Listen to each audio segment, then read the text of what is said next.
Hello everyone. एक बार फिर आप सभी का JINC डिजिटल प्लेटफॉर्म पे हार्दिक स्वागत। नमस्कार, आदाब, सत श्री अकाल, सलाम वालेकुम, vanakkam. AIIMS Patna GMC staff nurse daily dose सुबह ठीक 10:30 बजे। MCQ विथ रैशनल, जहां एक MCQ के साथ हम लोग डायरेक्टली इनडायरेक्टली 5 से 10 MCQ डिस्कस करते हैं। इस इंपॉर्टेंट क्लास के लिंक को मैक्सिमम फ्यूचर नर्सिंग ऑफिसर तक शेयर करिएगा। रीवा सिंह, कविता कुमावत, निधि, मीनाक्षी, तनु, कुमारी कुसुम, सोनम यादव, किट्टू, प्रतिभा, शिवांगी पटेल, JINCN, अर्चना, दिव्या, अबनिका, दीपाली, मनीषा, आप सभी का JINC डिजिटल प्लेटफॉर्म की तरफ से हार्दिक स्वागत और वेरी गुड मॉर्निंग। आज का इंपॉर्टेंट सेशन कैरी ऑन कर रहे बच्चों। Here you can see everyone, here you can see everyone. मुझे परिस्थितियों से लड़ने में मजा आता है। मुझे परिस्थितियों से लड़ने में मजा आता है। वो मुझे आगे बढ़ने नहीं देती और मुझे रुकना आता नहीं। It's life, it's life.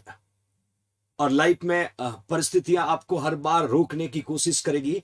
तो किसी ने बहुत सही कहा कि मुझे परिस्थितियों से लड़ने में मजा आता है, वो मुझे आगे बढ़ने नहीं देती और मुझे रुकना आता नहीं है। और धीरे धीरे इस पॉजिटिव एनर्जी के साथ जैसे आप परिस्थिति को फाइट करोगे तो you will become stronger personality.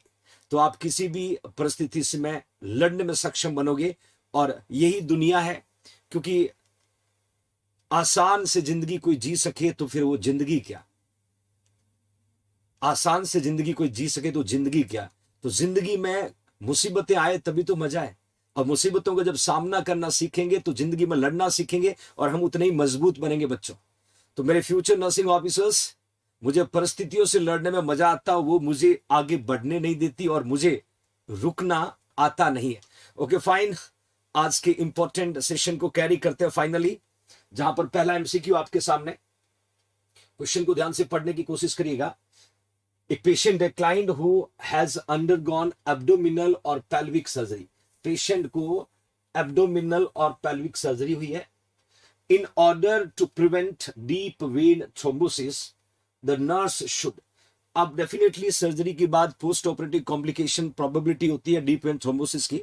इस कॉम्प्लिकेशन को प्रिवेंट करने के लिए जो डियर नर्स है वो क्या करेगी, नर्स क्या करेगी। अब यहां पर देखिएगा, ये जो डीप वेन थ्रोम्बोसिस है ये कॉमनली पोस्टीरियर टीबियल आर्टरी में develop, sorry posterior tibial when में, पोस्टीरियर टीबियल वेन में फाइंड आउट होता है। ये इसकी most common site.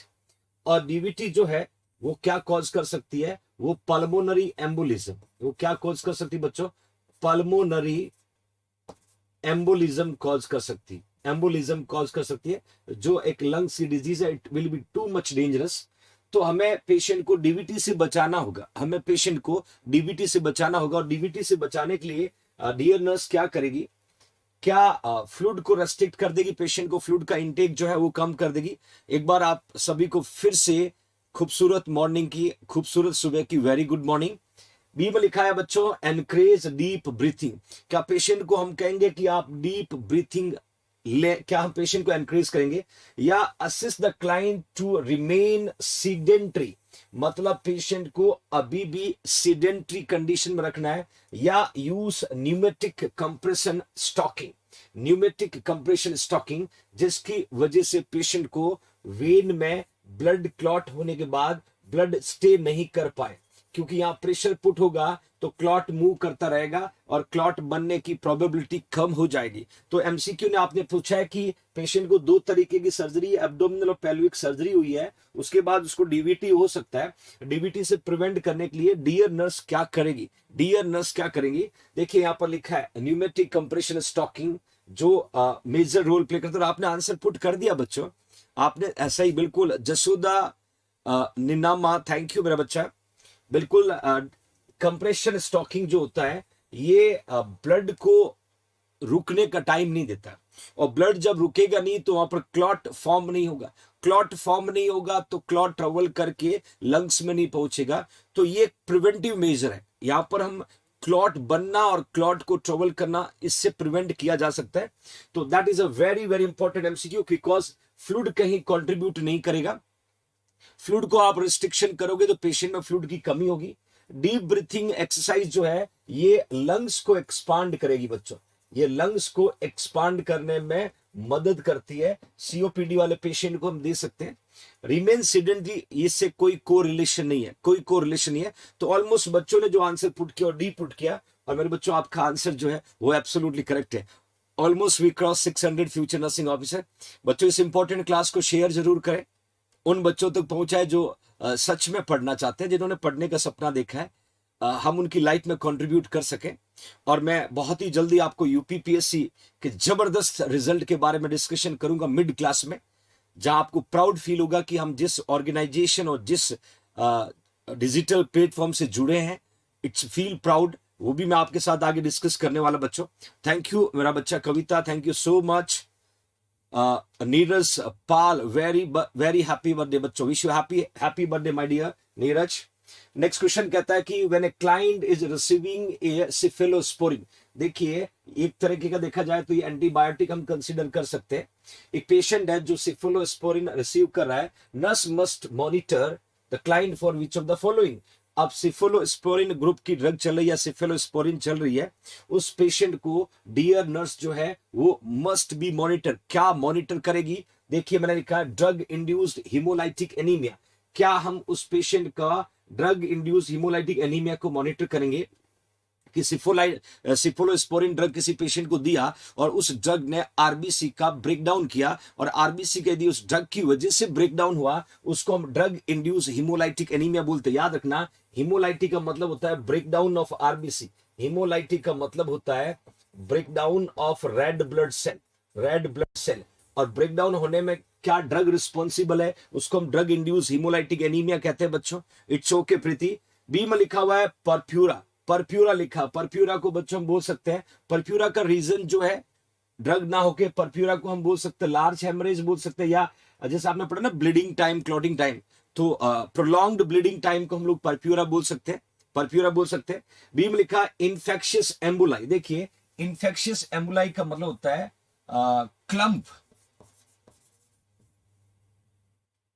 clump of bacteria in blood vessels, in blood vessels। भाई एम्बुलाई का मतलब क्या होता है? ऑब्स्ट्रक्शन। और ऑब्स्ट्रक्शन कौन सा? इन्फेक्शियस। तो डेफिनेटली किसी ब्लड वेसल्स में क्लम्प ऑफ बैक्टीरिया यदि एक्युमुलेट हुआ तो उसको हम इन्फेक्शियस एम्बुलाई बोलते हैं। डी में लिखा है काइमोसिस, एकाइमोसिस को भी हम बोल सकते हैं एक तरीके से, लार्ज हेमरेज बोल सकते हैं बच्चों, आप लार्ज हेमरेज बोल सकते हैं। अब आप मुझे ये बताएं कि मैंने क्वेश्चन में पूछा कि सिफिलोस्पोरिन की वजह से पेशेंट को कौन सी कंडीशन डेवलप हो सकती है, कौन सी कंडीशन डेवलप हो सकती है? सर सती यादव, वेरी गुड मॉर्निंग बच्चा। बच्चों बड़ा ट्रिकी एमसीक्यू है, बट मैं उम्मीद करता हूं कि आपके पास इसका आंसर है, आप सही आंसर पुट करेंगे। क्योंकि मैंने कहा कि सिफिलोस्पोरिन एक तरीके का ड्रग है, उसकी वजह से कौन सी कंडीशन कॉज होती है। और बदमाश बच्चों ने लिख दिया यहाँ पर ए, इट्स ओके आलोक, ए लिख दिया है, बिल्कुल सही। अब मैं आपको मेंशन करना चाहता हूं, ड्रग इंड्यूस हिमोलाइटिक में सिफिलोस्पोरिन तो रिस्पॉन्सिबल है, इसके अलावा सल्फा ड्रग भी आ सकती है, इसके अलावा रिफाम्पिन या रिफाम्पिन, मिथाइल डोपा, प्रोकेनामाइड्स, क्वानिडिन एंड थियाजिड, ये सारे ड्रग क्या करते हैं बच्चों? ये सारे ड्रग जो है वो आरबीसी को ब्रेक डाउन करते हैं, और आरबीसी को ब्रेक डाउन करने को हम क्या बोलते हैं? हीमोलाइसिस बोलते हैं। क्या बोलते हैं बच्चों? हीमोलाइसिस बोलते हैं। और इस हीमोलाइसिस की वजह से आरबीसी ब्रेकडाउन हुआ, मतलब इस प्रोसेस को हमने हीमोलाइसिस का। तो एग्जाम में मैंने आपको सिफिलोस्पोरिन तो पुट किया, सिफिलोस्पोरिन तो पुट किया, हो सकता है किसी कॉम्पिटिटिव एग्जाम में सल्फा ड्रग्स हो सकता है, या टीबी की जो रिफाम्पिन ड्रग्स है, या मिथाइल डोपा हो सकता है, या प्रोकेनामाइड्स हो सकता है, या क्वानिडिन हो सकता है, थियाजिड हो सकता है। ये एक तरह की डाययूरेटिक्स ड्रग है, डाययूरेटिक्स ड्रग है। तो इन सभी ड्रग की वजह से आरबीसी का ब्रेकडाउन होना हो सकता है। तो डेफिनेटली पेशेंट को drug induced hemolytic anemia, drug induced hemolytic anemia हो सकता है। Raj ji, thank you so much. JNC is the top most coaching in the India, thank you my dear. Rajni Mathur, very good morning मेरा बच्चा। तो बच्चों आपके पास में 4 सही आंसर थे, जिसमें से आपने एक सिलेक्ट किया, तो आपको समझ में आ चुका है कि ड्रग की वजह से आरबीसी का ब्रेकडाउन होना ड्रग इंड्यूस्ड हिमोलाइटिक एनीमिया कहलाता है। That understand everyone? Okay fine, okay fine, it's okay. Next question की तरफ बढ़ता हूं बच्चों। एमसीक्यू क्या कहता है? When receiving a client from the post anaesthesia care unit, हम जब पेशेंट को पोस्ट एनेस्थेसिया केयर यूनिट से रिसीव कर रहे हैं आफ्टर स्प्लीनेक्टमी, आफ्टर स्प्लीनेक्टमी, देखना बच्चों स्प्लीनेक्टमी का मतलब है रिमूवल ऑफ स्प्लीन, याद रखना रिमूवल ऑफ स्प्लीन। और जो अपना स्प्लीन है उसको हम क्या कह सकते हैं? हम कहते हैं graveyard of RBC, graveyard of RBC. और अपना स्प्लीन जो है वो 350 ml ब्लड को टेम्पररी स्टोर करता है, 350 ml ब्लड को टेम्पररी स्टोर करता है। और स्प्लीन हम बोल सकते हैं it is a lymphatic organ, spleen को हम लिम्फेटिक ऑर्गन कंसीडर कर सकते हैं। तो when receiving client from the post anaesthetic care unit after the splenectomy, splenectomy का मतलब रिमूवल ऑफ द स्प्लीन, और स्प्लीन को कहते हैं graveyard of RBC, normally 350 ml blood को स्टोर करता है, which should nurse assist after obtaining vital sign. अब पेशेंट को स्प्लीनेक्टमी हुआ है, डियर नर्स ने वाइटल साइन ले लिया है, नेक्स्ट स्टेप क्या होगा? नेक्स्ट स्टेप क्या होगा? ये एमसीक्यू आपसे पूछा है, ये एमसीक्यू आपसे पूछा है। मैंने लिखा है क्या हम नेजोगैस्ट्रिक ड्रेनेज चेक करेंगे? क्या हम नेजोगैस्ट्रिक ड्रेनेज चेक करेंगे? क्या बच्चों यूरिनरी कैथीटर पुट करेंगे? क्या बच्चों पेशेंट की ड्रेसिंग चेक करेंगे? क्या बच्चों पेशेंट को पेन मेडिकेशन जो है वो देंगे? वो देंगे। थोड़ा सोच के आंसर पुट करना बच्चों, थोड़ा सोच के। इट्स ओके पंकज पाटीदार, थोड़ा सोच के आंसर पुट करना। मैं हिंट देता हूं, हम स्प्लीनेक्टमी की बात करें, जहां पर स्प्लीन जो है उसको रिमूव किया है, उसको रिमूव किया है। तो स्प्लीन को रिमूव करने के बाद में डियर नर्स ने वाइटल साइन चेक किया।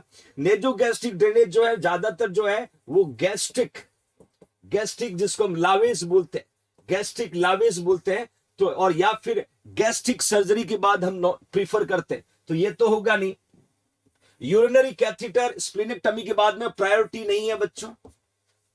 पेन मेडिकेशन जो है जो डॉक्टर ने एडमिनिस्टर किया उसको हमें देना है, उसको हमें देना है। बट डियर नर्स को वाइटल साइन के बाद में क्या चेक करना होगा? ड्रेसिंग चेक करना होगा। इट मे बी पेशेंट को पोस्ट ऑपरेटिव ब्लीडिंग तो नहीं हो रहा कहीं, इट मे बी पेशेंट को पोस्ट ऑपरेटिव ब्लीडिंग तो कहीं नहीं हो रहा है। उसको चेक करने के लिए डियर नर्स को ड्रेसिंग साइट को चेक करना है, कहीं वेट तो नहीं है, कहीं गीला तो नहीं है बच्चों। ये एक इंपॉर्टेंट एमसीक्यू एग्जाम में आपसे पूछा जा सकता है, क्योंकि क्वेश्चन जो भी पूछते हैं उसमें कहीं ना कहीं कोई ना कोई लॉजिक छुपा होता है। इन्होंने पहले आपको कह दिया कि एक स्प्लीनेक्टमी का पेशेंट था, वाइटल साइन मॉनिटर हो चुका है, अब अगला स्टेप क्या होगा? ज्यादातर क्वेश्चन के अंदर आपने देखा होगा फर्स्ट प्रायोरिटी पूछते हैं।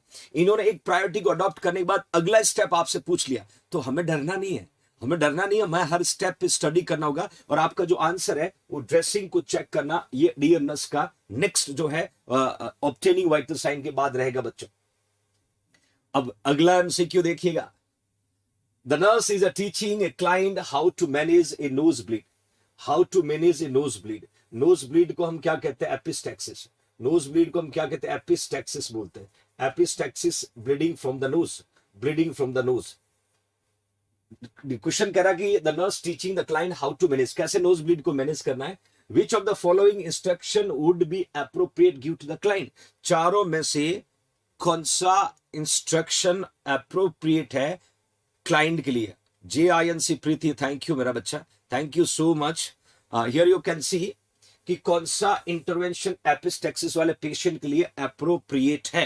अप्रोप्रिएट है ऑप्शन ए लिखा हुआ है, tilt your head backward and pinch your nose. Head को पीछे की ओर टिल्ट करना है और नोज को पिंच करना। ध्यान से देखना, tilt your head backward and pinch the nose. ये यहां पर मैंने पहला इंटरवेंशन लिखा हुआ है, पहला इंटरवेंशन लिखा हुआ है। दूसरा मैंने लिखा बच्चों, थैंक यू शुभम, दूसरा लिखा हुआ ध्यान से पढ़िएगा कि lie down flat and place in ice compression over the bridge of the knows. ये नोज का ब्रिज होता है, ऊपर वाला जो हिस्सा होता है ना ब्रिज, ये पुलिया जिसको बोलते ब्रिज, यहां पर हम आइस कंप्रेशन पुट करेंगे सीधा लेटा के। सी में लिखा हुआ है blow your nose gently with your neck flexed. Blow का मतलब होता है जो नोज पे जेंटली प्रेशर डालेंगे और नेक को हम फ्लेक्स करेंगे। देन डी में लिखा हुआ है sit down lean forward and pinch the soft portion of your nose. Quick answer put करना बच्चों, चारों में से सही क्या होगा, चारों में से सही क्या होगा। जैसे पहला लिखा tilt your head backward, tilt your head backward, backward tilt नहीं करते, बैकवर्ड टिल्ट नहीं करते, पिंच करते हैं नोज को, हेड को बैकवर्ड टिल्ट नहीं करेंगे। यदि बैकवर्ड करेंगे तो पेशेंट को जो ब्लड है वो एस्पिरेशन हो जाएगा, ब्लड का एस्पिरेशन हो जाएगा, तो बैकवर्ड नहीं करेगा पहली बात, तो आपका ए जो है वो बाहर हो गया। बी में लिखा lie down flat and place an ice compression over the bridge. बच्चों फ्लैट जो है वो नहीं लेटाते, फ्लैट नहीं लेटाते, आइस कंप्रेशन यहां पर पुट किया जाता है वैसो कॉन्स्ट्रिक्शन के लिए, वैसो कॉन्स्ट्रिक्शन के लिए। देखिए हमें हर आंसर का रैशनल पता होना चाहिए, है तो क्यों है और क्यों नहीं मेरे बच्चों। हमें you should need to be study in detail, क्यों आपको बेसिक आता है और नॉलेजेबल आपको बनाने के लिए ये चीजें मुझे मेहनत करके आप तक डिलीवर करना होगा बच्चों। नेक्स्ट लिखा है ब्लो योर नोज। ब्लो को आप बोल सकते हो सडन या ऑफ बोल सकते हो, gentle with your neck flexed. फिर से बता रहा हूं, नोज को ब्लो नहीं करेंगे, नहीं तो पेशेंट को सफोकेशन होकर के पेशेंट की डेथ हो सकती है। लास्ट में आपके पास डी बचा सिट डाउन। सिट डाउन का मतलब सिटिंग पोजीशन, लीन फॉरवर्ड मतलब आगे की ओर झुकना, nose pinch the soft portion of the knows.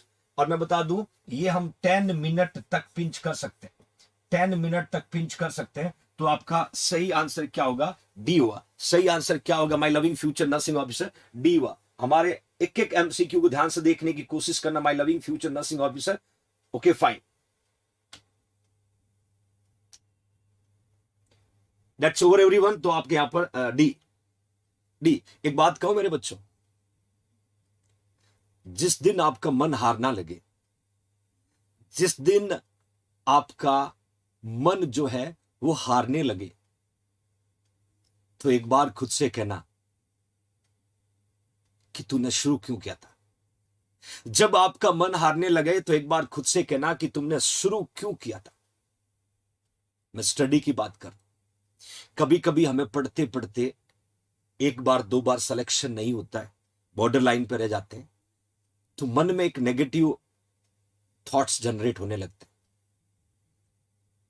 तो एक बार खुद से कहना कि तूने पढ़ना शुरू क्यों किया था। मंजिल अभी भी दूर है, बट जब शुरुआत तूने कर ली तो पूरी भी तू ही करेगा। तो जब भी मन हारने लगे बच्चों, एक बार खुद से यह जरूर कहना कि यार तूने शुरू क्यों किया था। जब शुरू किया है तो पूरा भी तुझे ही करना होगा। मंजिल तेरी, सपने तेरे, मेहनत तेरी, और इसमें सफलता भी तेरी होगी। तो my loving future nursing officer, struggle is always like part of the life. हमेशा जिंदगी का एक हिस्सा मान के आपको चलना कि ये मेरे लाइफ में था और मुझे करना है, बट रुकना मत, वापस लौट के मत आना। कभी कभी आखिरी जो स्टेज होता है उसमें बड़ी डिफिकल्टीज आती है, बट असली मजा ही वही है जब आपको अपॉर्चुनिटी मिले कि करके दिखा, तो आपको करके दिखाना होता है। ओके फाइन, नेक्स्ट क्वेश्चन की तरफ बढ़ने से पहले इसी खूबसूरत बात के साथ मैं आपको बताना चाहता हूं बच्चों, कल यूपीपीएससी, परसों यूपीपीएससी का रिजल्ट आया, कल से लगातार बच्चों की इंफॉर्मेशन आ रही है कि सर मेरा भी सिलेक्शन हुआ, सर मेरा भी सिलेक्शन हुआ। पहली बात तो इस सिलेक्शन का क्रेडिट उन बच्चों को जाता है जो सिलेक्ट हुए, क्योंकि उन्होंने जेएनसी का कहना माना, उन्होंने जेएनसी के कंटेंट को फॉलो किया, उन्होंने जेएनसी के कंटेंट को पढ़ा, तो आज वो सेलेक्ट हुए। और जेएनसी हमेशा अपनी तरफ से कोशिश करती है। तो आप सभी future nursing obviously good news यही है कि यूपीपीएससी की जो ऑल इंडिया फर्स्ट रैंक है, क्योंकि ये इंडिया का सबसे बड़ा राज्य है और सबसे ज्यादा बच्चे यहाँ एग्जाम देते हैं, तो यूपीपीएससी की जो फर्स्ट रैंक है वो जेएनसी ऑफलाइन बैच की स्टूडेंट है। और मैंने यहाँ पर काफी बच्चों की जो डाटा मेरे पास पहुंचे मैंने पुट किया है। JNC nursing officer coaching Jodhpur से यूपीपीएससी स्टाफ नर्स में चयनित miss Garima Chauhan JNC A4 offline batch की स्टूडेंट है बच्चों। ऑफलाइन, मैं बता दूं गरिमा नॉर्सेट में भी सेलेक्ट हुआ। गरिमा जो है नॉर्सेट में भी सेलेक्ट हुई है, जिसमें 800 प्लस रैंक है, 800 प्लस रैंक है। तो गरिमा जेएनसी का वो कहते हैं कि खूबसूरत सिलेक्टेड चेहरा है, जिन्होंने नॉर्सेट में भी क्वालिफाई किया और ऑफलाइन बैच के स्टूडेंट ने UPPSC all India first rank भी अपने नाम किया। She is too much hard worker. मैं जल्दी आपको इस बच्ची से मुलाकात भी करवाऊंगा, चिंता नहीं करें आप। तो ये बच्ची लगातार बैक टू बैक, इससे पहले इस बच्ची ने यूपी एनएचएम में भी सिलेक्शन पाया है। तो जब कहता हूं ना दरवाजा जब खुलता है तो कंसिस्टेंटली खुलता है। तो ये ऑल इंडिया फर्स्ट रैंक है। आपकी डियरेस्ट अपनी फ्रेंड, जिसको हम बोल सकते हैं कि जेएनसी का नाम रोशन किया और अपने परिवार का भी नाम रोशन किया। इस अचीवमेंट के बाद मैं हमेशा कहता हूं जेएनसी इंडिया का सबसे भरोसेमंद इंस्टीट्यूट बना है, क्योंकि जेएनसी के साथ साथ जेएनसी में पढ़ने वाले बच्चों ने बहुत मेहनत की। देन गरिमा के बाद मैं बताना चाहता हूं बच्चों, मिस अनुराधा, नीतू यादव, अनुज कुमार, प्रवीण, सुनीता सिंह, नीलम वर्मा, श्वेता यादव, विनीता पाल, देन निशा नायक, प्रियंका सिंह, रश्मि शुक्ला, देन अंशु तोमर, अंजलि शर्मा, प्रिया पाल, मारूफ, सुमन देवी।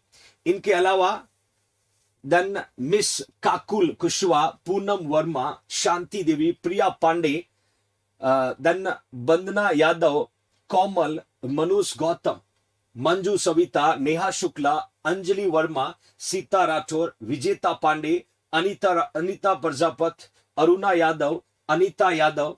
इनके अलावा निधि सक्सेना, बिनीता कुमारी, संजू, शिफा खातून, रीना पटेल, देन सीमा रानी पटेल, रिचा पटेल, मोनिका जांगिड़, देन समुदयाल को 26 रैंक मिला है, देवी राठौर, भूमिका राव, रश्मि दीमान, कुमारी जूली, रेखा वर्मा, मंजुलता कुशवाहा, स्वाति त्रिवेदी।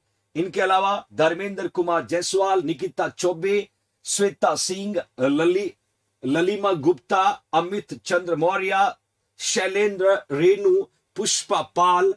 इनके साथ साथ अंशु राठौर, किरण गुप्ता, निवेदिता राय, मानस कुशवाहा, सुनीता सिंह, के एम नीतू, श्वेता राठौर, सलोनी, अंजलि राठौर, मनीषा यादव, प्रिया भारती, भग्गू रॉयल, प्रीति यादव, परमजीत सिंह, दीक्षा, किरण सेगल, प्रीति वर्मा, करुणा राजपूत, प्रेरणा, रीता, कीर्ति सिंह, अंजलि, सिमरन। बच्चों ये जेएनसी के रॉक स्टार्स है। अभी भी लगातार डाटा जो पहुंचे मैं आप तक डिलीवर करूंगा। बहुत सारे बच्चों ने जेआईएनसी डिजिटल प्लेटफॉर्म और ऑफलाइन ऑनलाइन क्लासेस पे भरोसा किया, और आप आज ये बच्चे जो है अपने परिवार का सपना पूरा कर पाए और एक स्टेट गवर्नमेंट के एम्प्लॉय बन चुके हैं, और जल्दी ही ये अपने उस गंतव्य स्थान जहां पर इनका डेस्टिनेशन था पहुंच करके अपनी नौकरी को ज्वाइन करने वाले हैं। और ऐसे कई बच्चे हैं जो जेएनसी से पढ़ के सेलेक्ट हुए। मैं सभी उन सेलेक्टेड स्टार्स को जेएनसी परिवार की तरफ से तहे दिल से शुक्रिया अदा करता हूं और हार्दिक बधाई देता हूं कि आप हमेशा जिंदगी में आगे बढ़े, खुश रहें, और आपके अकीसर और जेएनसी डिजिटल प्लेटफॉर्म की तरफ से जो भी कोशिश होगी हमेशा आपके लिए जारी होगी। We always with you.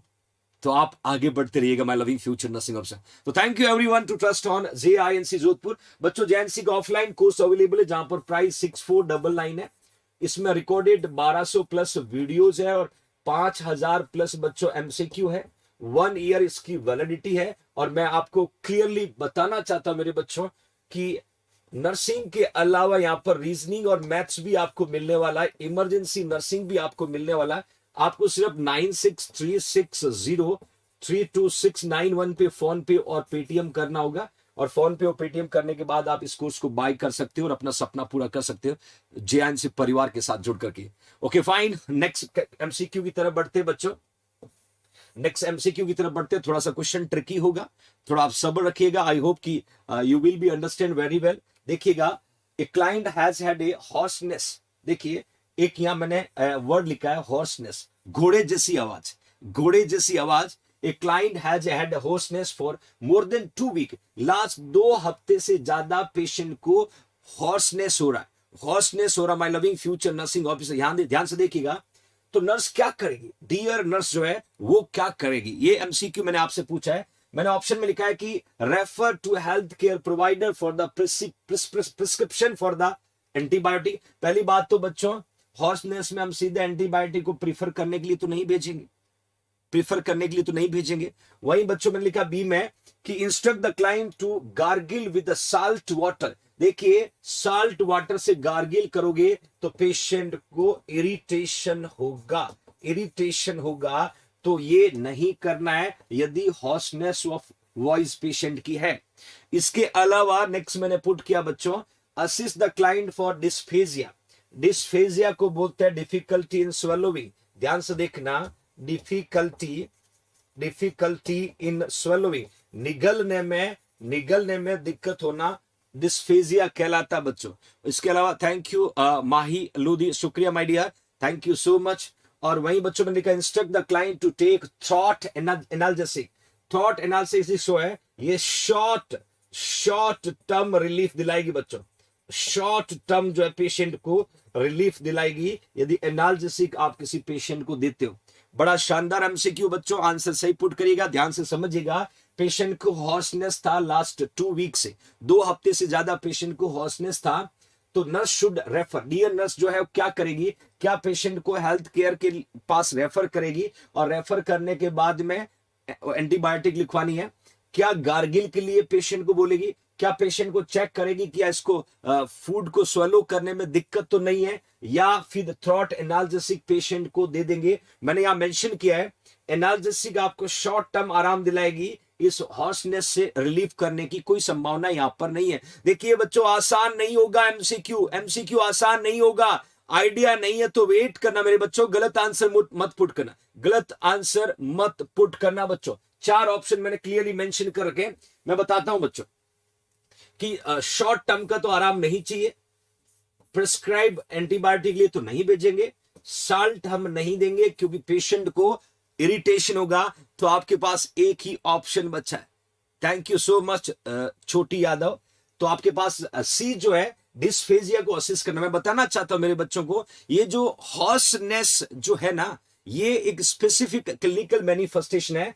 Hoarseness occurring longer 2 weeks is a warning sign of laryngeal cancer। मतलब पेशेंट को laryngeal कैंसर है तो इसके वार्निंग साइन के रूप में हम यूज करते हैं हॉर्सनेस। याद रखना बच्चों, क्योंकि लैरिंग्स का दूसरा नाम है वॉइस बॉक्स। लैरिंग्स को हम कहते हैं वोकल कोड। लैरिंग्स का काम होता है प्रोडक्शन ऑफ साउंड। लैरिंग्स में कैंसर होने की वजह से पेशेंट का जो वॉइस है वो हॉर्सनेस हो गया, तो definitely my loving future nursing officer, हम तुरंत पेशेंट का असिस्ट द डिस्फेजिया को असिस्ट करेंगे ताकि स्वेलोइंग में कोई दिक्कत तो नहीं आ रही। अब आपको समझ में आया मेरे बच्चों? थैंक यू अर्चना। अब आपको समझ में आया मेरे बच्चों ये क्वेश्चन ने क्या कहा और आपके पास इसका आंसर क्या था? आपके पास का आंसर क्या था? Anybody have any query? आपको जो भी कंटेंट डिलीवर किया जा रहा है प्रॉपर मेरे बच्चों को समझ में आ रहा है ना बच्चों? क्योंकि एनक्लेक्स एमसीक्यू थोड़ा ट्रिकी होता है, बट मैं कोशिश पूरी करूंगा हर एमसीक्यू में जो बेसिक पैरामीटर होता है वो भी आपको बताओ, ताकि आप अच्छे से अपने नॉलेज को एक्सप्लोर कर सको। आज लगभग लाइव क्लास में 900+ बच्चे क्लास को वॉच करते हैं, 24 आवर्स तक ये 10,000+ बच्चे क्लास को देखते हैं। उन बच्चों की जिंदगी में कंट्रीब्यूट करने की पूरी कोशिश मेरी लगातार जारी रहेगी। आपको रोजाना बस 1 आवर की क्लास वॉच करना होगा, जब भी आपके पास टाइम मिले जरूर आपको कुछ नया देके जाएगा। हमेशा आपको प्राउड फील होगा कि आज का दिन मेरा बड़ा खूबसूरत गया, मैंने बहुत कुछ सीखा है। तो ये कोशिश जारी है बच्चों। नेक्स्ट क्वेश्चन की तरफ बढ़ते हैं। A client with deep vein thrombosis, फिर से क्वेश्चन आया डीवीटी का। ए क्लाइंट जो है that have deep vein thrombosis suddenly develop dyspnoea. Dyspnoea मतलब डिफिकल्टी इन ब्रीथिंग। ध्यान से देखना बच्चों, डिफिकल्टी इन ब्रीथिंग, सांस लेने में तकलीफ, that we can say dyspnoea. उसके साथ था टेकीपीनिया में पेशेंट की जो रेस्पिरेटरी रेट है वो मोर देन, हम 24 बोल सकते हैं, मोर देन 20 बोल सकते हैं ब्रीथ पर मिनट। एंड पेशेंट का चेस्ट डिस्कम्फर्ट, अब डियर नर्स क्या करेगी? अब समझ चुके होंगे ये पैरामीटर आपको बहुत कुछ, थैंक यू सुजीता, पैरामीटर बहुत कुछ आपको सिखा रहा है कि पेशेंट को डीवीटी था। अरे बदमाश बच्चों, जब डीवीटी था तो ये क्या करता? डीवीटी करता है पल्मोनरी एम्बोलिज्म करता है। पल्मोनरी एम्बोलिज्म का मतलब होता है जो आपका लंग्स होता है, और लंग्स में जो ब्लड सप्लाई होती है, जो आर्टीरियल ब्लड सप्लाई होती है, उसके फर्दर आर्टीरियोल्स होता है, उसके फर्दर कैपिलरीज होता है, और कैपिलरीज में जाकर के ये क्लॉट जो है वो ऑब्स्ट्रक्शन कॉज कर देता है, जिसकी वजह से distal part of the lungs को ब्लड सप्लाई नहीं होगा है, और यहां पर पेशेंट का सेल और टिश्यूज डैमेज हो जाता है। That condition we can say pulmonary emboli. Pulmonary emboli, तो आप आंसर बता सकते हैं। मेरे ने पहला लिखा है कि हम पेशेंट के लिए क्या करेंगे बच्चों? हम elevate the head of the bed 30 to 45 degree. इस पेशेंट को इन सिम्टम से रिलीफ दिलाने के लिए हेड ऑफ द बेड को 30 से 45 डिग्री पे एलिवेट करेंगे। दूसरा लिखा है बच्चों कि encourage the client to cough and deep breath. Patient को कफ और डीप ब्रीथ के लिए एनकरेज करेंगे। नेक्स्ट लिखा है बच्चों auscultation the lung sound detect abnormal breath sound. और डी में लिखा हुआ है बच्चों contact the physician. Contact the physician. चारों में से आपको सही आंसर लिखना होगा my loving future nursing officer. एक बात का ध्यान रखना, इन्होंने यहां पर एक क्वेश्चन को पूछा है, इनके एमसीक्यू के अंदर पूछा है कि nurse do first. Dear nurse सबसे पहले क्या करेगी? डियर नर्स सबसे पहले क्या करेगी? ये एमसीक्यू आपसे पूछा है। और बच्चों गलत नहीं होना चाहिए मेरे बच्चों, गलत नहीं होना चाहिए। Thank you Riva. क्वेश्चन क्या पूछा है कि पेशेंट को डीवीटी था, मतलब डीवीटी की वजह से पेशेंट को डिस्निया डेवलप हुआ, टेकीपीडिया डेवलप हुआ, चेस्ट डिस्कंफर्ट हुआ। अब डियर नर्स सबसे पहले क्या करेगी? सबसे पहले डियर नर्स क्या करेगी? क्या पेशेंट को सेमीफाउलर पोजीशन देगी? क्या कफ एंड डीप ब्रीथिंग के लिए एनकरेज करेगी? क्या पेशेंट का एबनॉर्मल ब्रीथ साउंड डिटेक्ट करेगी? और क्या सीधा डॉक्टर को इन्फॉर्म करेगी? फर्स्ट स्टेप पूछा है, फर्स्ट नर्सिंग प्रायोरिटी पूछा है, और आपने यहां पर ए लिख दिया बच्चों। मैंने क्वेश्चन को 2 बार पढ़ाया, चारों ऑप्शन आपको क्लियर बताए, बट आप है कि मानते ही नहीं बच्चों। क्वेश्चन को समझना होता है, क्वेश्चन ने पूछा क्या वो पता लगाना होता है, और इस सारी घटनाओं के बाद आपका आंसर 200% करेक्ट है बच्चों, 200% करेक्ट है। क्योंकि पेशेंट को इस पोजीशन से जो डिफिकल्टी ऑफ ब्रीथिंग है वो सही होगी, ऑक्सीजन की जो कमी हो रही है वो पूरी होगी, और डिस्कंफर्ट से पेशेंट कंफर्ट होगा, डिस्कंफर्ट से पेशेंट कंफर्ट होगा। तो आपका आंसर पूरी तरीके से सही है, पूरी तरीके से सही है। डू यू, बहुत बढ़िया। कुछ बच्चों ने बदल दिया, कुछ बच्चों ने बदल दिया। बदलना नहीं है बच्चों, आपको क्वेश्चन के आंसर को स्ट्रांगली रिप्रेजेंट करना है, स्ट्रांगली रिप्रेजेंट करना, और आपका आंसर सही है, आपका आंसर सही है मेरे बच्चों। क्योंकि इन्होंने पूछा डियर नर्स क्या करेगी, डियर नर्स क्या करेगी, वो आपने सही पुट किया, सही पुट किया, है ना? Okay fine, okay fine. देखिए बीच बीच में थोड़ा थोड़ा डराना भी जरूरी है। देखिए कैसे मंद मंद मुस्कान में मुस्का रहे हो नालायकों, है ना? बीच बीच में आपके कॉन्फिडेंस को चेक करना होता है कि आप फोकस्ड हो या कहीं ना कहीं आपका माइंड डाइवर्ट तो नहीं है। तो धीरे धीरे आपका कॉन्फिडेंस बहुत अच्छा हो रहा है बच्चों, बहुत अच्छा कॉन्फिडेंस आपका बढ़ रहा है। मैं उम्मीद करता हूं कि आप डेफिनेटली बहुत अच्छा करोगे। और किसी को कहते हैं ना कि ये जो माइंड सेट है, ये जो माइंड सेट है ये क्लियर होना चाहिए।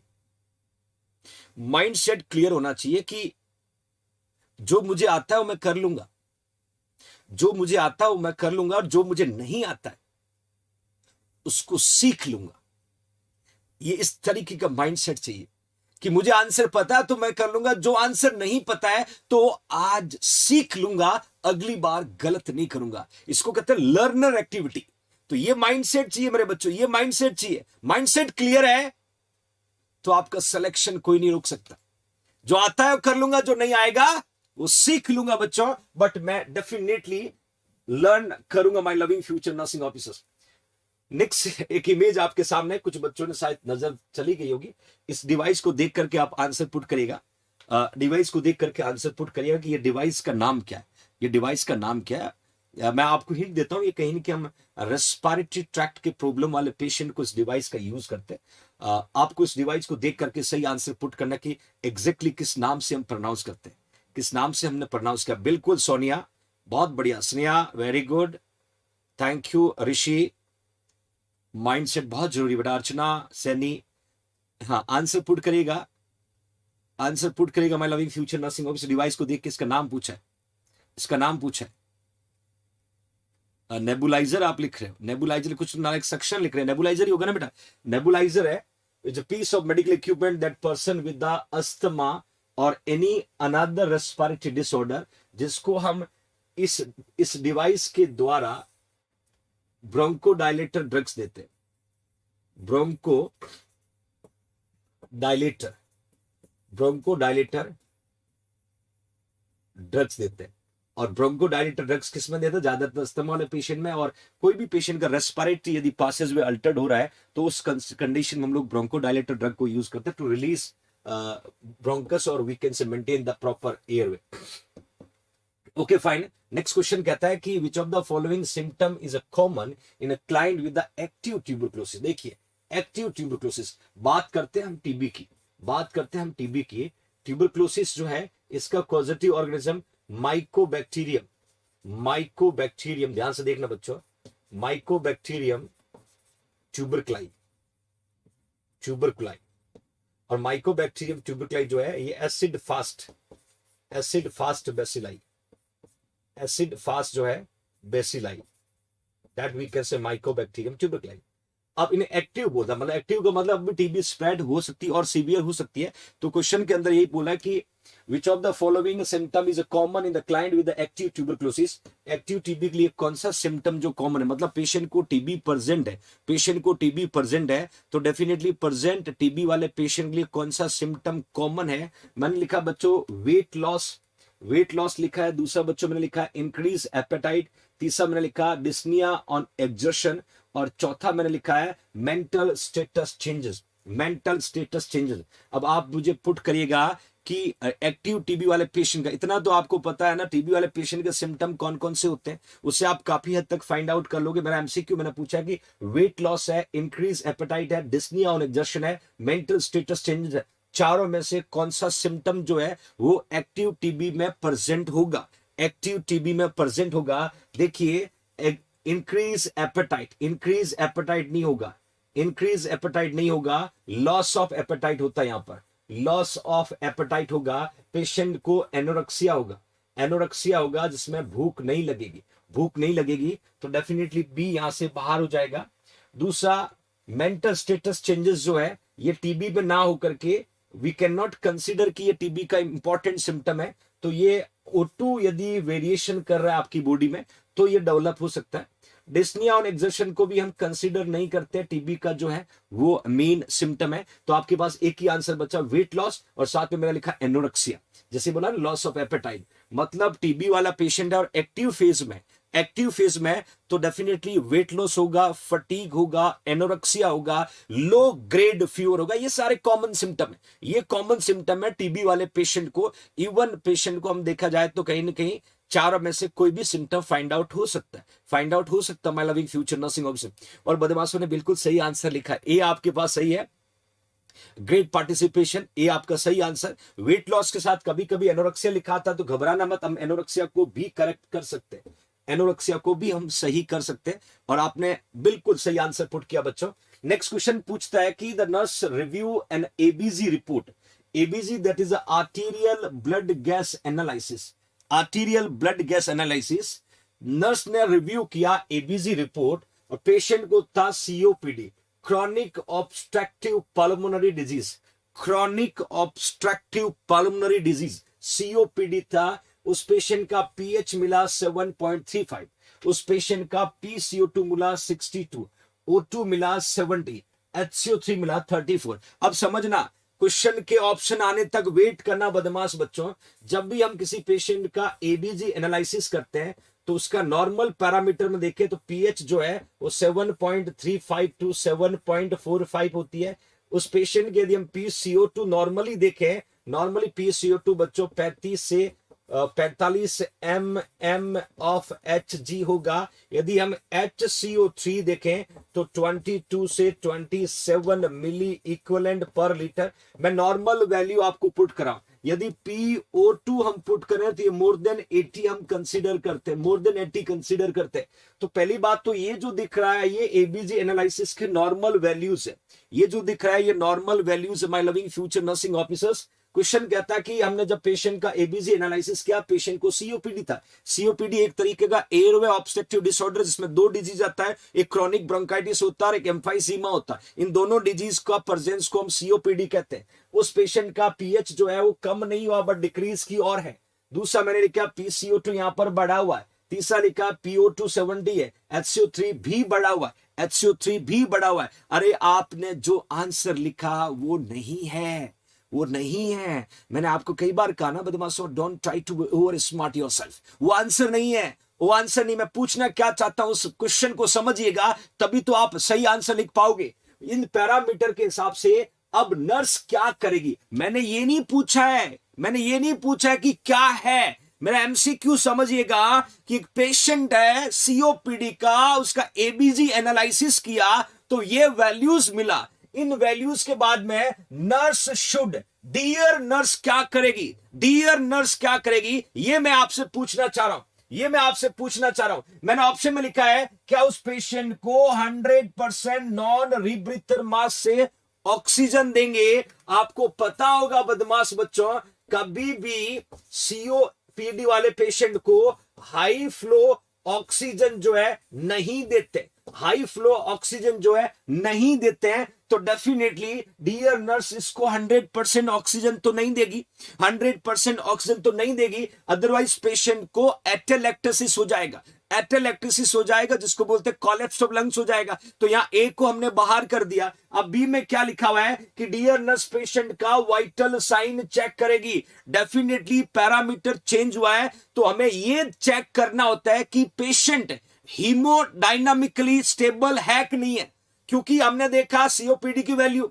अब हीमोडायनामिकली स्टेबल का मतलब होता है पल्स, रेस्पिरेशन, ब्लड प्रेशर। यदि पेशेंट का नॉर्मल है तो हीमोडायनामिकली स्टेबल माना जाता है, और ये पैरामीटर अब नॉर्मल है तो हीमोडायनामिकली अनस्टेबल माना जाता है। तो यहां वाइटल साइन को मैं बच्चों क्वेश्चन मार्क में डाल रहा हूं, वाइटल साइन को क्वेश्चन मार्क में डाल रहा हूं। नेक्स्ट सी को देखिएगा, सी को देखिएगा, क्या हम पेशेंट को रीपोजिशन देंगे, क्या जिस पोजीशन में पेशेंट है तो हम पोजीशन को चेंज करेंगे। और बच्चों नेक्स्ट लिखा है क्या हम प्रिपेयर करेंगे पेशेंट को इंट्यूबेशन के लिए, इंट्यूबेशन के लिए क्या हम पेशेंट को प्रिपेयर करेंगे। अब आप मुझे आंसर पुट करेगा बदमाशो, अब आप आंसर पुट करेगा।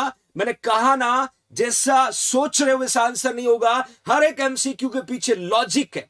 तभी तो कहते हैं बच्चों JINC डिजिटल प्लेटफॉर्म पे आप पढ़ते हो, हर एक क्वेश्चन आपको अंदर तक झकझोर देता है कि आपको आंसर सोचने पे मजबूर कर देता है। आंसर पुट करिएगा, सभी आंसर पुट करेगा। वैल्यू में पीएच डिक्रीज की और है, PCO2 बढ़ा हुआ है, PO2 कम है, HCO3 बढ़ा हुआ है। अब अपना डियर नर्स क्या करेगी, डियर नर्स क्या करेगी, what she will do, what she will do. अब आपको आंसर पुट करना है।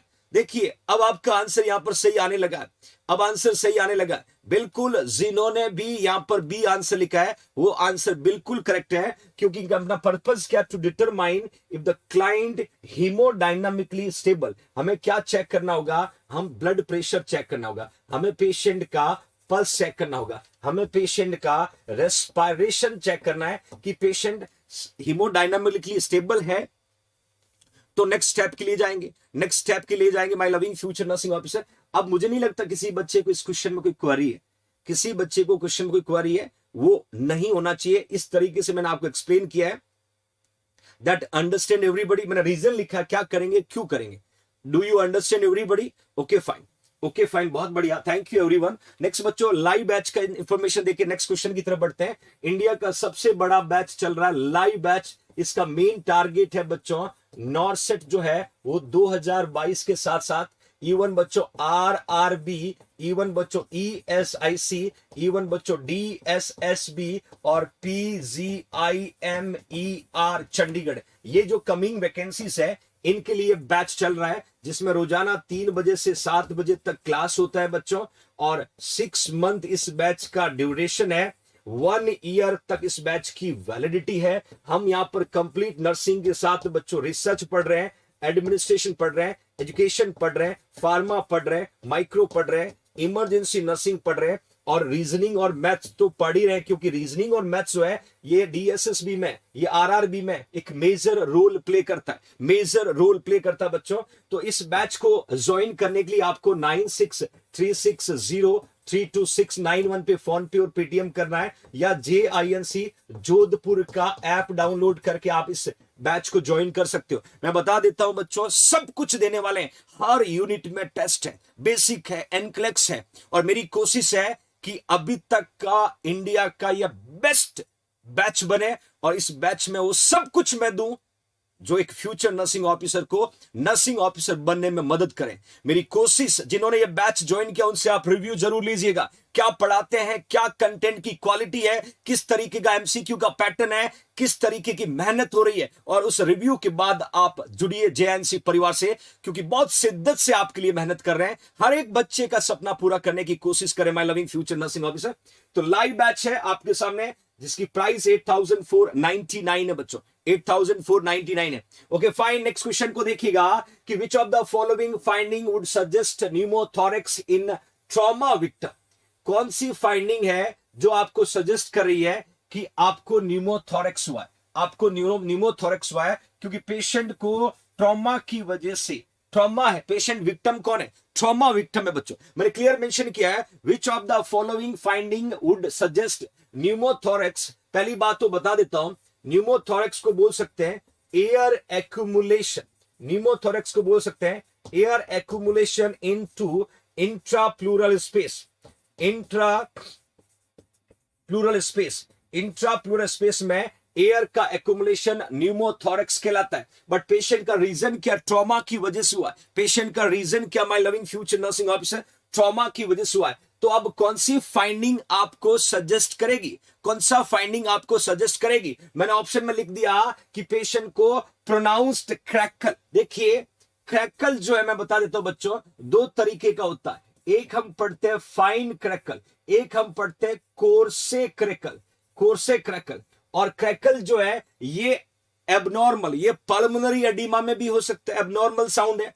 बी में लिखा है इंस्पायरेटरी वीजिंग, वीजिंग जो है ये आपको अच्छे से पता होगा, हम कहां पढ़ते हैं बच्चों, हम अस्थमा वाले पेशेंट में। वीजिंग जो है जिसको म्यूजिकल साउंड बोलते हैं, म्यूजिकल साउंड बोलते हैं, ये किस में होता है my loving future nursing officer, asthma. Thank you Shalini Shukla मेरा बच्चा, thank you so much. Next देखिएगा बच्चों, सी में लिखा हुआ है that is a dullness on percussion, dullness on percussion. और वहीं बच्चों डी में लिखा हुआ है absent breath sound, absent breath sound. आप मुझे इन चारों फाइंडिंग में से उस फाइंडिंग को बताएं, उस फाइंडिंग को बताएं कि जो फाइंडिंग इंडिकेट करी पेशेंट को न्यूमोथोरेक्स हुआ, पेशेंट को न्यूमोथोरेक्स हुआ। क्विक आंसर पुट करेगा एवरी फ्यूचर नर्सिंग ऑफिसर, फटाफट आपको आंसर पुट करना, चारों में से क्या सही होगा, चारों में से क्या सही होगा। देखिए ये पेशेंट का लंग्स है, ये पेशेंट का नॉर्मल लंग्स था, ये आपका इंट्राप्लूरल स्पेस है। अब पेशेंट को ट्रॉमा हुआ है जिसकी वजह से इंट्राप्लूरल स्पेस में क्या भर गया, एयर भर गया। एयर भरने की वजह से लंग्स क्या हो रहा धीरे धीरे, लंग्स क्या हो रहा धीरे धीरे बच्चों, लंग्स सिंकन डाउन हो रहा है। अब या एयर की वजह से लंग ना तो एक्सपांड होगा, ना इंस्पायरेशन ना एक्सपायरेशन, तो साउंड जब आप सुनोगे वो साउंड अब्सेंट मिलेगा। क्या मिलेगा, अब्सेंट मिलेगा। बिल्कुल बिल्कुल सही आंसर। क्यों, लंग में जब एयर भर जाएगा lung can not able to contract और रिलैक्स, जब कॉन्ट्रैक्ट और रिलैक्स नहीं होगा तो डेफिनेटली पेशेंट को साउंड अब्सेंट मिलेगा। डलनेस जो है ये कब होता है, लंग्स में यदि फ्लूइड का एक्यूमुलेशन हो गया, लंग्स में यदि फ्लूइड का एक्यूमुलेशन हो गया, जैसे आपने पढ़ा होगा प्लूरल इफ्यूजन, वहां पर आपको मिलेगा डलनेस, डलनेस। इंस्पायरेटरी वीजिंग मैंने आपको अस्थमा बता दिया, प्रोनाउंस क्रैकल मैंने पल्मोनरी एडिमा में फाइंड आउट होता है बच्चों। तो किसी को कोई क्वेरी नहीं मेरे बच्चों, बिल्कुल सही। ओके फाइन, नेक्स्ट देखिएगा, नेक्स्ट क्वेश्चन की तरफ बढ़ते हैं। एक इमेज आपको दिख रही होगी, आपको इस इमेज को देख करके इसका नाम बताना है, फाइंड आउट करना बच्चों। मैंने कहा फाइंड आउट इट। इस फोटो को देखिएगा, इस फोटो को देखिएगा और मुझे बताए इसका नाम क्या है, इस डिवाइस का नाम क्या है बच्चों। क्विक आंसर पुट करेगा, क्विक आंसर पुट करेगा। What is the name of the device, what is the name of the device, फटाफट आपको आंसर पुट करना होगा। डिवाइस को देख करके आपको आंसर पुट करना होगा। क्या नाम से हम प्रोनाउंस कर सकते, क्या नाम से हम प्रोनाउंस कर सकते हैं बच्चों? Quick answer, quick answer. बिल्कुल बिल्कुल बच्चों ने यहां पर लिखना शुरू कर दिया, पोर्टेबल सक्शन मशीन। बिल्कुल आपका सही आंसर। पोर्टेबल का मतलब होता है मूवेबल, पोर्टेबल का मतलब होता है मूवेबल। मतलब हम, ये पेशेंट का बेड है, ये पेशेंट का बेड है, ये पेशेंट का बेड है, यहां पेशेंट को सक्शन किया, इस मशीन को ले जा करके इस पेशेंट का सक्शन किया, इस डिवाइस को ले जाके इस पेशेंट को सक्शन किया, मतलब बेड टू बेड ले जा सकते। पोर्टेबल का मतलब होता है एक जगह से दूसरी जगह, एक जगह से दूसरी जगह। My loving future nursing officer, that you can see, that you can see, here you can see. तो मैंने क्लियर पुट किया portable, portable portable suction machine. यहां मैंने प्रेशर पुट किया। एग्जाम में कभी कभी नॉर्मल प्रेशर पूछते हैं कि इन्फेंट में इस मशीन में प्रेशर कितना होना चाहिए, 2 to 5 mm ऑफ एच। बच्चों में कितना होना चाहिए, 5 to 10 mm of H. Adult में कितना होना चाहिए, 10 से 15। ये प्रेशर बहुत इंपॉर्टेंट है एग्जाम के पर्पज ऑफ व्यू से, कि पोर्टेबल मशीन के द्वारा पेशेंट को सक्शन किया जा रहा है और इन्फेंट में कितना प्रेशर नॉर्मली हम यूज करते हैं। तो आपको आंसर लिखना है 2 to 5, बच्चों में 5 to 10, अडल्ट में 10 to 15। सिर्फ 5 का डिफरेंस याद रखना, 5 का डिफरेंस याद रखना। My loving future nursing officer. शुक्रिया Sneha Sahu, keep it up मेरा बच्चा, बहुत बढ़िया, सुपर पार्टिसिपेशन। अब पोर्टेबल की जगह जब कभी कभी ये भी पूछ लेते हैं कि जो वॉल आउटलेट होता है, आपने इमरजेंसी डिपार्टमेंट में हॉस्पिटल में देखा होगा, ICU, NICU, HDU, PICU, even trauma, emergency, labour room, operation theatre, ये जितने भी क्रिटिकल डिपार्टमेंट्स होते हैं ना, यहां डिपार्टमेंट्स में आपने दीवार पे फिटिंग देखा होगा, दीवार पे फिटिंग देखा होगा, वहां पर आपको वॉल आउटलेट फिटिंग के नाम से था। दीवार पे जब फिटिंग देखोगे तो येलो कलर, व्हाइट कलर में 2 अलग अलग फिटिंग दिखता है। तो मैं बताना चाहता हूं, एग्जाम में कभी कभी आपसे वॉल आउटलेट का पूछे, इस तरह की डिवाइस तो आपने सक्शन का देखा ही होगा बदमाशों, जो वॉल आउटलेट पे लगी होती है। इनका प्रेशर थोड़ा अलग होता है, क्योंकि इनके प्रेशर को रेगुलेट करने वाली device outside of the hospital होती है, आउटसाइड ऑफ द हॉस्पिटल होती है। तो इन्फेंट में 50 से 95, 50 to 95 होगा, बच्चों में 95 to 110 होगा, और अडल्ट में 100 to 120 होता है। ये एमसीक्यू कई बार कॉम्पिटिटिव एग्जाम में आया हुआ है।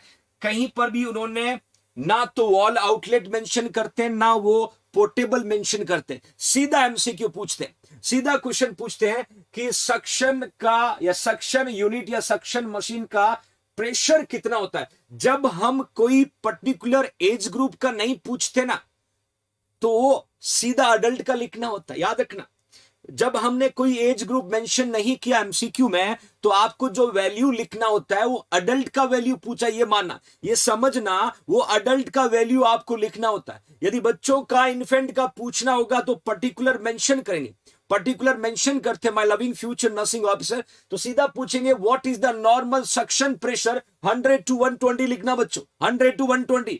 एज ग्रुप जब पूछते हैं, एज ग्रुप जो पूछते हैं, तो हमें एज ग्रुप के हिसाब से पुट करना। तो ये डायरेक्ट एमसीक्यू है, डायरेक्ट एमसीक्यू है, जो कॉम्पिटिटिव एग्जाम में आपसे पूछा जाएगा बच्चों। Do you understand everybody? Okay fine.